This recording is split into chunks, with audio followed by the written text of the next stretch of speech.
with Team McLaren middle, Molly Vandermoor. So Molly, you guys are 6-6 right at the conclusion of the round robin phase. Uncharacteristically split performance from your usual dominance. What played into that so far this week? You know, it's sailboat racing. A little bit of this, a little bit of that. You know, a little bit of a bad call or bad decision, and you know, in match racing, you only have one to beat, and if you make a mistake, they're going to capitalize on it. So, you know, yep, 6 races didn't go our way, and we're looking forward to the gold round coming up.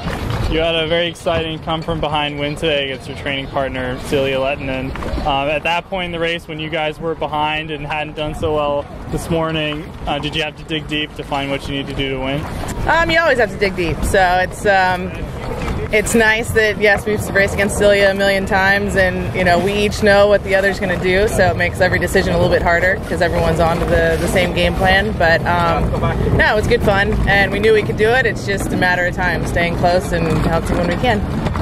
Now, you managed to make it into the gold group. Was that a big goal, or were you guys just taking things one race at a time? Really, after any regatta, we kind of take every race as it comes to us, and yes, after the first or second day, we kind of thought, okay, race by race, and we actually were sitting out there waiting to hear what boat we were getting into because we didn't think we had advanced, and lo and behold we had. So now we're getting ready to leave the dock and go sail the gold round. And who are you opening the gold round against? You know, I'm not even positive. I haven't looked yet, but who's ever on the other end of the starting line. All right, Molly, good luck today, and thanks. Thanks.